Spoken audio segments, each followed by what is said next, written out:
Hi guys, how are you? Welcome to today's video, and today we're gonna be talking a bit, just briefly, about the membership fees account. Okay, so remember to like, subscribe, share with your friends, share with your family, and what have you who are doing accounting, and you might find this kind of stuff important. So let's get down to it. Okay, so basically, when you're dealing with membership, you have to understand that membership is a tier account, right?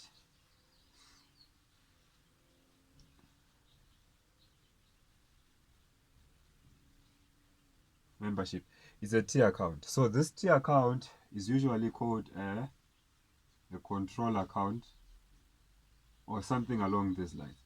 What they mean when they say a control account, you have to understand it has a credit side, it has a debit side. You have to understand that about a tier account is an ordinary tier account. So basically, you have to understand when they talk about a control account, it's an account. Usually, I would prefer for you to understand it better. It behaves like an income account on the credit side. At the same time, it behaves like an asset account. Asset account on the debit side. Okay. What this means is you're gonna have information on your question paper, on your examination. They are going to tell you, we in 2010 currently when in 2020 when I'm making this video, they're going to tell you that, for instance, 5 members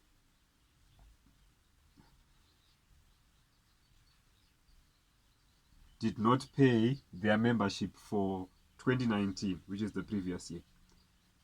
Let's say the membership is 100, right? And they, in 5 members, didn't pay their membership for last year, which is 100 multiplied by 5. This is going to give you 500.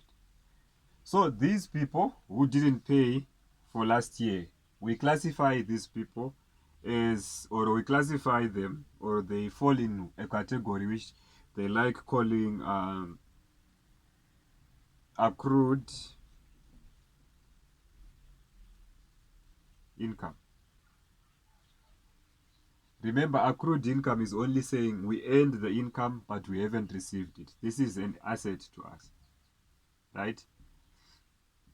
Then you are going to receive, like, let's say in 2019, the same 2019, they might tell you 5 members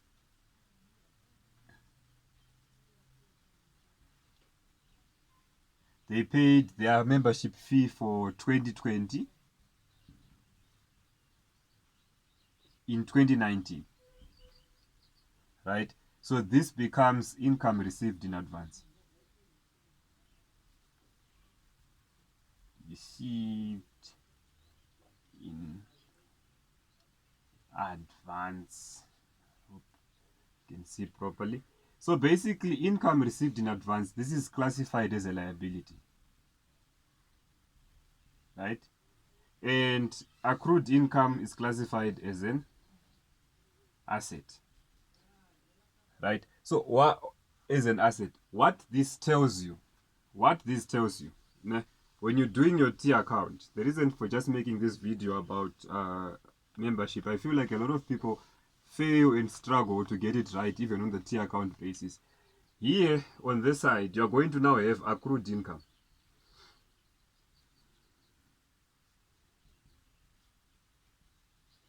right? Accrued income, we now talk about the membership for 2019, whatever information that you're given, but you just have to understand that you have what they call accrued income, which is the membership for 2019. They will later on sometimes tell you that a certain percentage is going to be is going to be written off. Usually they say, let's say, remember we said 500. Then they'll give information saying 1 member. It was decided that at the end of the year, 1 member has to be written off. So meaning, if this is an asset, right? Meaning, if it's an asset, it's going to decrease this side. Meaning the credit losses or bad debts, depending on where you're watching this from, has to come to this side as a 100. It is coming from the amount that we received, right? That from the amount that we should have received last year, but we didn't receive it. So this amount, the one that we are writing off, is going to come this side. Okay, so the purpose I'm just trying to show you like how it works. We have accrued income on this side, and if some people didn't pay and they owed for 2019, it's going to come here as bad debts. Okay, then the same applies. We have income received in advance. Remember, we said it's now a liability. Income received in advance, that's 2019 for 2020. You now come to the credit side and you write income received, mind my spelling, received in advance. Then we have that 500 that we talked about of the people who paid for 2019, but for 2020 and 2019, right? So this amount is going to come to the credit side. Why? It's treated as a liability, and liability is the increase on the credit side. Remember, these people, we owe them whatever service or whatever thing that we are doing as a club. So we owe these people service. That's why it's on the credit side. Then from that onwards, you might also be given, I'm just doing a rough example so that you can just be able to navigate the information that you'll be given on your question. Sometimes they have the bank amount here, where they tell you, in 2020, we received, let's say, 10,000 Rand in membership fees. This amount, the entire amount, you have to put it on the credit side. Then in this amount, they are going to tell you as well that there is people who paid for 2021, right? So the people who paid for 2021, this is bank.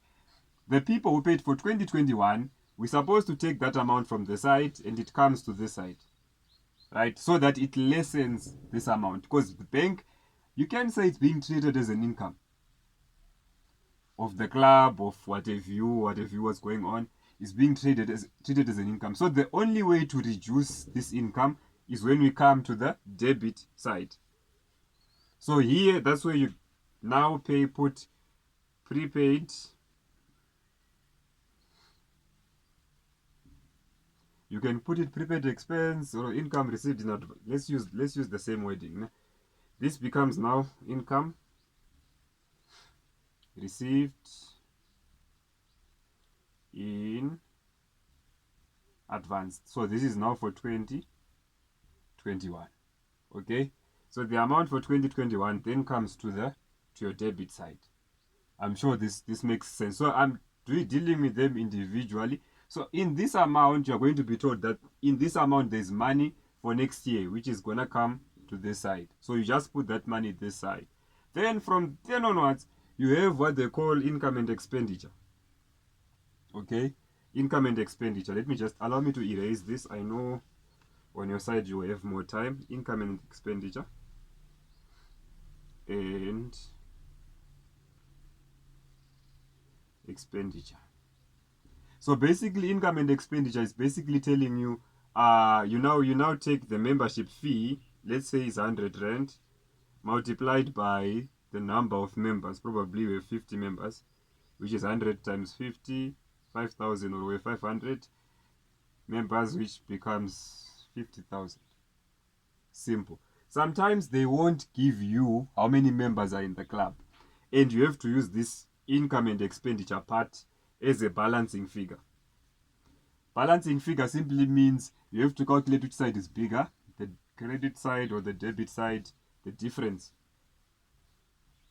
That becomes your balancing figure. So usually they want you to calculate this amount, or they might give you, and you might have to calculate probably accrued expense. Remember we have accrued income this side, right? We also have accrued income this side. Because you have to also understand, in 2020, not everyone is going to pay. Some people are not going to pay. So it then comes here. So that when you open the year next year, it moves from this side, it comes to the debit side. This one then moves from this side, goes to the credit side. So basically, all I'm trying to tell you about your membership fees account is, it is a control account, right? So a control account, it behaves like a income side, it behaves like a liability, income and a liability on the credit side. It behaves like an asset on the debit side. Remember, I'm not your orthodox guy. I'm just trying to make it easier for you to understand. So basically, that is it about memberships. You just have to understand that now that we are in 2020, if they are to tell you that there's an amount which was owed for last year, that is what they call accrued income.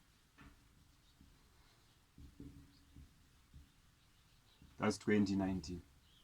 It was owed for last year, right? So how do you treat accrued income? Accrued income is an asset, right? Remember, these people came to our club. If it's a tennis club, they played tennis the entire year. They didn't pay. So accounting says we earned that income, and we treat it almost the same way as we treat debt. It's almost like they owe us, right? So debt is always recognized as an asset. That's why we have this being treated the way it was treated previously, as I showed you. That's why we have it coming on the debit side of the membership fee here. That's where you start. You start with the ones for last year on the debit side as accrued income, right? Then last year we received amounts for 2020, which is they paid for this year, but they paid last year. That was income received in advance.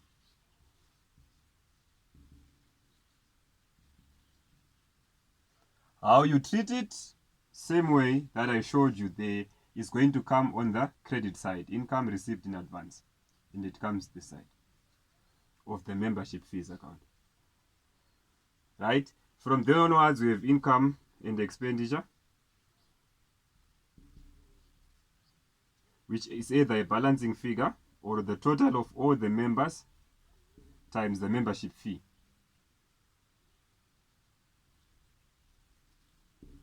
Right? Then this side we have the bank. That's the amount that we received the whole year for the membership, for the club and whatever will be happening. Remember, if we are going to have any credit losses, they are recognized on the credit side. If we are going to have any credit losses which are coming from here, they are recognized this side. If we are going to have accrued income, it's going to also come this side. People who enjoyed our services this year and didn't pay, they are going to also come this side. Income received in advance is going to come this side. I'm repeating it so that you make sure you understand what goes where. Membership, it's not really a complicated topic, it's not really a complicated thing, but I feel like a lot of people don't understand what goes where, so they get confused in membership. And also remember, entrance fees, they usually don't form part of your membership fees account, right? Usually you have to put them in what they're now calling an accumulation fund. An accumulation fund account. So please just be careful and be wary of this. Don't include entrance fees into membership fees. Otherwise, your life with this thing is going to be a bit complicated. So I really have to thank you so much for your time. Sorry for the long video, but I just had to tell you membership fees is not so complicated. It's not even complicated. Just make sure that you give yourself enough practice. Understand, a control account, as I said, it behaves like an income. It behaves like a liability on the credit side. It behaves like an asset on the debit side. So if you have an income here, an income can only decrease this side. If you have an asset here, the asset can only decrease this side. We have a lot of examples of these accounts. For instance, the VAT control account. We have the VAT control account where you have input on this side, where you have output on this side. So it's almost, it behaves, how you can just explain it to yourself so that you grasp it easier. It behaves like a liability and an income account on this side. It behaves like an asset on this side. So depending on whatever you put this side, it decreases the side. Depending on whatever you start with the side, just know it decreases this side. If you have an accrual here, they owed us last year, but this year they can't pay, we have to write it off. Make sure you put your credit losses this side, please. If you don't put it this side, then you're gonna have problems. But that is it for today's video, and thank you so much for your support. Remember, like, share, subscribe, comment, and let me know what you think about it. So enjoy your preparation. Thank you so much.